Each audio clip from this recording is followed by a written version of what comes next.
Welcome to the Nottingham Business School Business Leaders Podcast, where business leaders tell their stories and share their insights. All our guests have a personal connection with Nottingham Business School. So listen, learn, enjoy, and share.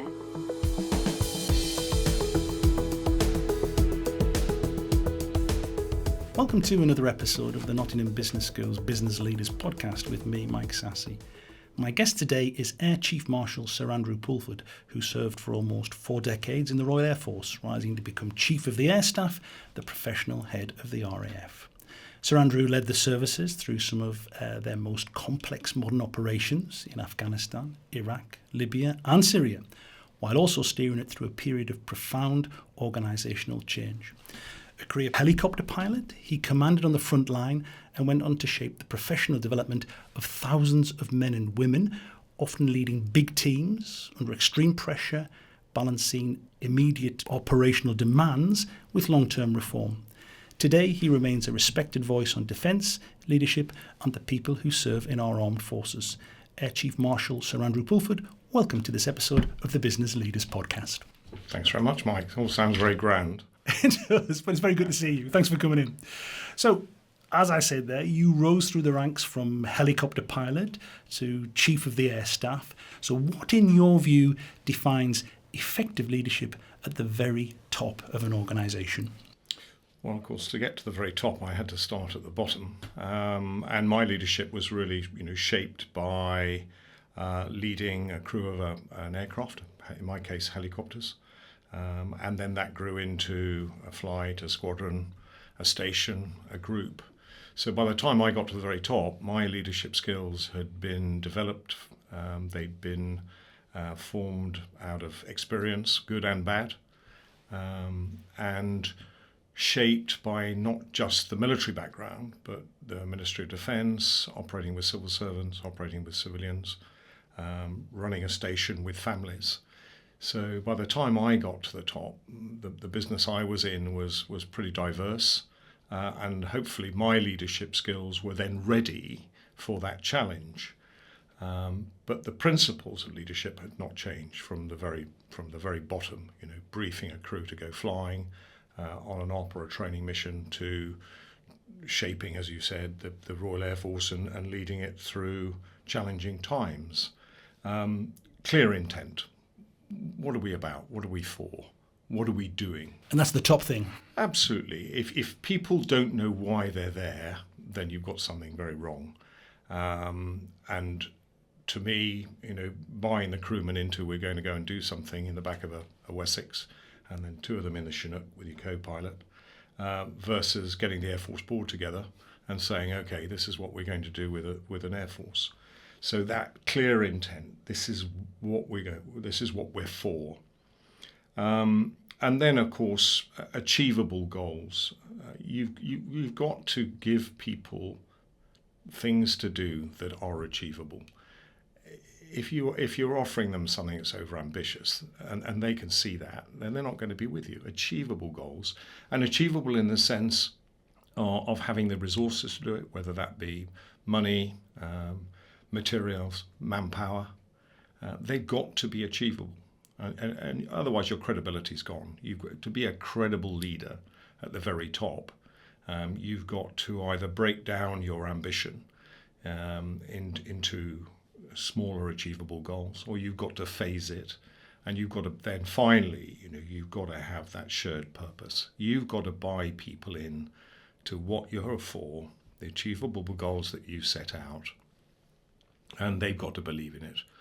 And I think if you've got those 3 things, then people are with you. You're taking a crew of an aircraft forward, you're taking an Air Force command system. And remember, I was commanding an Air Force with layers of organisation, well defined, defined by rank on shoulders or on sleeves, with an organised structure. And that makes leadership so much easier when much of your authority is coming from the fact that you're already in a position, and there's a level of trust that he must know what he's doing, mustn't he? Okay, so taking that further forward, you spent much of your career, certainly the front end of your career, flying operational missions, Northern Ireland, Falklands, Gulf, Afghanistan. So feeding into what you've just said, how did those experiences shape your approach to leadership? Well, I was very lucky in the sense that I went into multi-crewed aeroplanes. The fast jet Air Force, a lot of it was single pilot, still is. Whereas I got the leadership challenges of taking, I remember I arrived on the front line as a 20-year-old because I left straight after A-levels at grammar school, joined the Air Force. And when your early sort of months of flying, you're being crewed up with a crewman who's probably got 30 years on aeroplanes. He's probably in his 40s, if not his 50s, and he's your first leadership challenge. It was also an environment where you would take the aircraft away and you would go into the field. You'd go to Salisbury Plain or Otterburn, not always in the middle of summer, and you'd live in tents. And you're taking engineers with you who are probably used to, in the fast jet and the multi-engine world, living in hotels. What are we doing here, sir? There's your second leadership challenge. So my leadership skills were demanded quite early on, and getting people to understand why we were doing what we're doing, what the purpose of it was. I also say I was very lucky in that I had a couple of exchange tours during my true operational flying period. I had 2 years with the Navy, who do things differently. I was, excuse the phrase, but I was an ethnic minority. I was the tame crab in naval terms amongst my naval brethren. We went to sea, we did things differently. An awful lot of criticism of the Royal Air Force, I think that's fair to say, and I found myself defending the Royal Air Force. At other times, what the Air Force was doing was indefensible, and I would side with the Royal Navy and say, yeah, okay, I'll take that back. I also had 2 years on exchange with the Royal Australian Air Force, and again, that's an international difference, and seeing things, from the other side of the world, from the side of an Air Force modelled initially on the Royal Air Force. We fought together, very bravely, very courageously during the Second World War, but an Air Force that saw things differently because of society, the Australian way, the environment. But, in terms of leadership, the challenges were very much the same. But that's a great variety of experience that you're getting very early in your career. Was that important to you? I think looking back, it was absolutely vital. I think I was incredibly lucky. Learning the lessons, as it were, doing things wrong, doing things right, being self-critical, very important to any leader to debrief yourself. How did that go? And again, the flying environment lends itself to that self-criticism, because at the end of any sortie, you don't just go off and enjoy yourself, come back and say, hey, wasn't that great, let's go and have a beer. You sit down and you debrief, and you get into the habit of self-criticism, criticism of the team, the crew. When you start leading a formation of 2, 4, 8, 16 aeroplanes, you get the crews together, and no prisoners here. You criticize everyone regardless, and that's how things are learnt. That's how you avoid mistakes. That's how you avoid accidents, and that's how you improve the totality of it. And as an individual, aircraft captain, leader, formation leader, you're honing your skills and you're getting into those good habits that, in my case, did not stop when I stopped flying. I did not stop self-assessing. Whatever the leadership position, whether it was a board meeting, you would search out, how did that go? You have your trusted deputies. It could be your execs, could be lower down, could be your personal staff officer. What do you think? How did that go? What could I have done better? Would I have done that differently next time?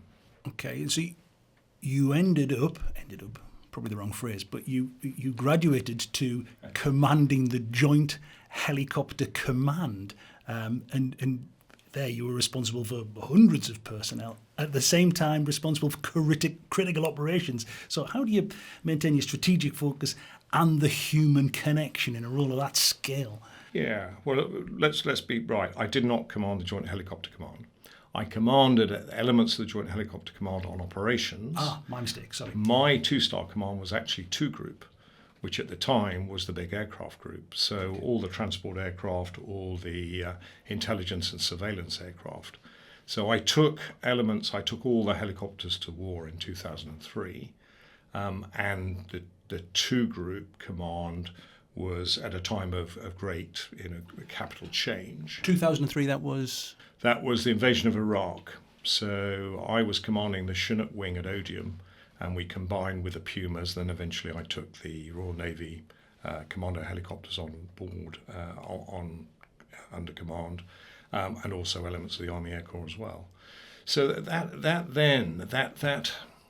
need to communicate your intent, going back to that intent, using all your lines of communication, using the layers and levels of command. So your immediate grouping around you, your subordinates at the top end, but ensuring that your level of risk is a big one. Your appetite for what people are doing and why, ensuring they understand the big 3 to try and grow that unity of purpose. And I will quote the biggest challenge during that period for me as AOC2 group was risk and understanding my appetite for risk. We were on ops. The Hercules force is the example I'll use.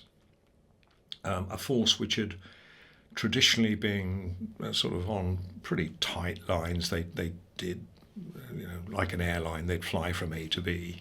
They were using a tactical aeroplane in a very strategic way. It was very ordered. It was very understood.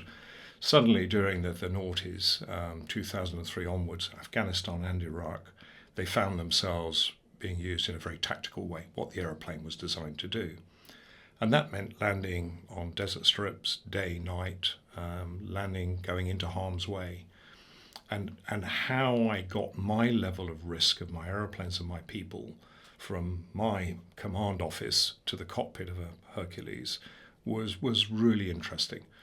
Clearly through the force commander, the station commander at Bryce Norton, going out to see them. And even then I failed. I mean, I had captains landing aircraft in the desert at night where there was no runway. They thought they'd seen the runway, no lights. They thought it was a good thing to land, and they trashed the aeroplane. How do you deal with that? You understand the circumstances. You don't jump to conclusions. You don't jump down throats and say this is all your fault. You'll try and understand the position they're in.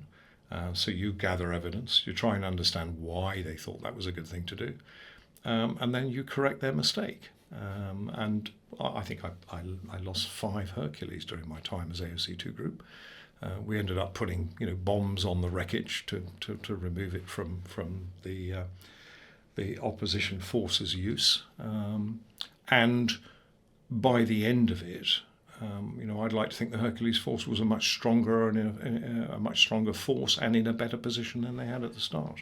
And how do you, obviously, you go into great detail there about very practical things that you have to do, but how do you balance that with the, as I say, right from the start, the human connection that you need to maintain? Because in the end, you were responsible for, as I say, hundreds, thousands of personnel. Yeah. So you're dependent upon your commanders. The good ones, the bad ones. There are some that need reinforcement. There are others that need freedom. They need, the delegations to actually go out and do what they do very well. And in a military context, that's the majority. There are some that you take more interest in. You keep you ensure you keep an eye on, and you turn up. You try and get out as much as you can. Face to face. Face to face. Whether that be a hangar full of 500 people, or whether that be the crew of an aeroplane. You go and listen. You go and find out what their pressures are, what's worrying them. I always laugh. I sort of. The pressures on our people. I remember going into the UAE. It was the Air Transport Force C-17s, Hercs, and the biggest gripe was not just Wi-Fi and broadband, the ability to get. It was the amount of Wi-Fi they were getting. It was actually the bandwidth. Because the Australians got much more bandwidth, and they were FaceTiming home. And this is the United Arab Emirates, so yeah. Obviously a long long way from home. They were on a bare base. I mean, to be fair, they were out in the desert operating out of a field, but we had the ability to get them Wi-Fi. But they wanted bandwidth so they could FaceTime home because that's what the Australians were doing. And you wouldn't have known that if you hadn't gone and spoken to people face to face. You go and listen, because stuff gets filtered. If you're at the very top, You've got well-intentioned subordinates who are filtering what you need to know for various reasons. And you sometimes decide you're going to go and find out for yourself. And I think, turning up, shared adversity, sure. Put the kit on, foot patrol in Helmand with the Royal Air Force Regiment. I look back, what on earth was I doing there? With my SA-80, my rifle, with a backpack on my back, walking through Afghan villages. I was probably a liability to the patrol I was with, but my goodness, in terms of getting the message over as to what AOC2 Group's about, when that gets known around the RAF Regiment, that you're willing to do that, there's a level of credibility and respect that is grown from that act. That you try and replicate that. It can be done right across the piece, really. So now we're going to take a quick break from our chat to mention the MBA programs at Nottingham Business School. As we've learned from many of our guests, effective business leadership is about confidence, adaptability, and thinking strategically. These are the key ingredients to delivering innovation and impact in crowded, competitive markets. So, if you are ready to transform your career, visit ntu.ac.uk/MBA to explore the MBA programs at Nottingham Business School. We're one of only 1% of business schools worldwide who hold the prestigious Triple Crown accreditation. That's ntu.ac.uk/MBA to find out more. Now back to the show. An important part of leadership is planning. So given the amount of military conflict around the world, do you think that we as a society are prepared for all eventualities? I think since '89 perhaps there has been a gradual erosion of the relationship between the civilian society in the UK and the military society. There are little twists on the way, of course, the IRA and their attacks both in the UK, within British forces in Germany, forced the regular British military out of uniform, behind the wire, and add that to the continual decline of the reserve, the civilian military, whether it be Navy, Air Force or Army, it doesn't matter. There's grown the idea that defence and security is done by others on behalf of society. I think that's very dangerous. Defence and security of the UK is for everybody. We all have a role to play. And if you look back through history, there potentially is the need for everybody to listen in and understand that this is a more unpredictable world, a very sort of complicated world that we're living in at the moment, more unpredictable, more dangerous, I think, than anything I've seen in my sort of 50 years of association with the military. And yet we have not yet understood the threat. We are ignoring the fact that Putin could do something very silly. It would start off small. You've seen what's gone on in Ukraine. That was initially a very small invasion of eastern Ukraine, and look at what's going on now and the incredible loss of life. Incredibly sad as we know. NATO is not secure, and NATO itself being challenged by leaders as important as the President of the United States. You're seeing elements of NATO and Europe understanding that threat. Poland is a classic example. They get it. They're very close to that threat. The introduction of Finland into NATO with Sweden, the Finns take this very seriously. From what I can see, we in the UK, we don't really get it. We're of a mind, don't worry, the British military will do that. That's what they do. That's a contract that can't be delivered. That's an undeliverable goal. So in practical terms, what needs to be done? What should people do? How does society in Britain respond? They have to be informed, and I think in the first instance, they have to have facts made available to them. It'd be interesting to know how many of the UK public have read the recent Strategic Defence Review, the threats that we face and what this government intends doing about it. And I'd like to see, the enthusiasm you see around the UK for the military cadet organisations. They are wonderful, wonderful organisations. 43,000 air cadets. I was at RAF Syston the other day with their National Air and Space Camp. The Army and the Sea Cadets are in similar good shape. Teaching discipline, leadership, technical skills within those environments, that stops at the end of the cadet experience. Which is what, 18, 19, 20? Yeah, you've got adult volunteers. Many of the cadets will go on to become adult volunteers within the youth organisations. Some, of course, will join the British military, the regular British military. But there's still a big gap. And I'm not talking, child warriors and child soldiers, that sort of thing. These are healthy, well understood youth organisations. They're not recruiting sergeants for the military per se, and many of those cadets don't. Most don't actually join the military, but they do leave with levels of leadership and discipline and an understanding of how teams work.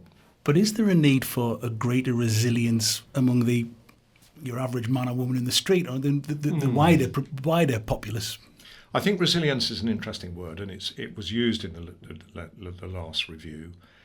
We're in a poor place in terms of resilience, personal resilience. The individual. We're in a very different place to where we were. Most of that is a good thing. Mental health is far better understood than it ever was.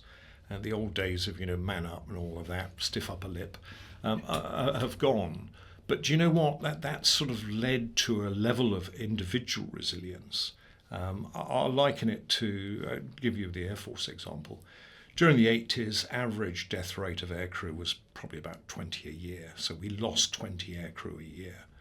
And a squadron would lose a pilot. And I lost somebody, it's a personal responsibility, but each flying tour, somebody died.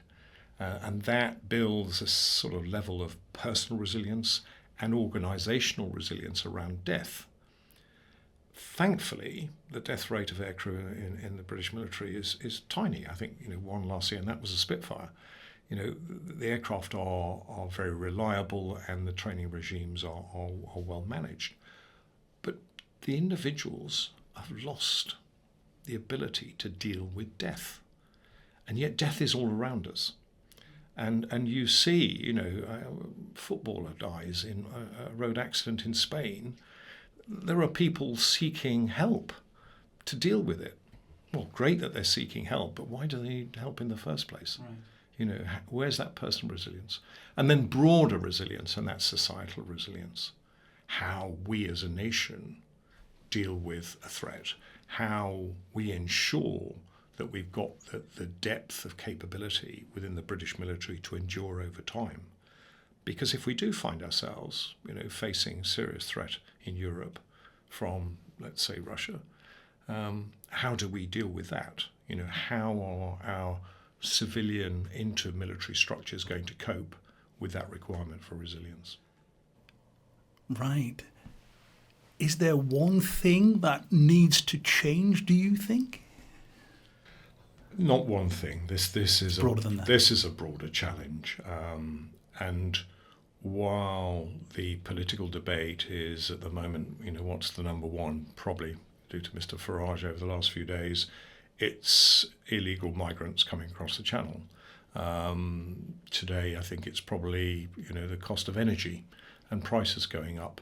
The British public have the freedom to focus on things other than defence at the moment. And until that changes and you get a step change in the level of threat and that broader understanding of the threat, then defence is going to be an inconvenience. Wow, right. Okay. So within that, you've talked all the way through this interview about the emphasis which the military places on such things as service, courage, integrity. How do you translate those leadership skills within the military into civilian organisations? I think there's very little difference between the two. I've had 7 years. I retired last year from BAE Systems, a major defence organisation, worked very closely with the Air Board and the board, a corporate board of that organisation. The skill sets I saw focused clearly in a different way in terms of profit and loss, but in terms of delivery of equipment capability and the people I work with, their qualities, the levels of leadership and how that leadership was applied were very little different from that I saw in the military. There's a tendency to think, I'm military, I've got all these amazing leadership skills. The respect for anybody, I mean, it's a word poorly used, I think, and half the time is not used. Respect for people's position, colour, language, sexual orientation, gender. If we had more respect, greater understanding, respect born of understanding, I think we'd be a better society. Integrity, people having the moral courage to stand up for what's right and wrong. People just hide behind. There's the pack mentality. People hide and they join, the football crowd sort of mentality. Think about what you're saying. Think about what you're chanting. Is that right? Do you think that's appropriate?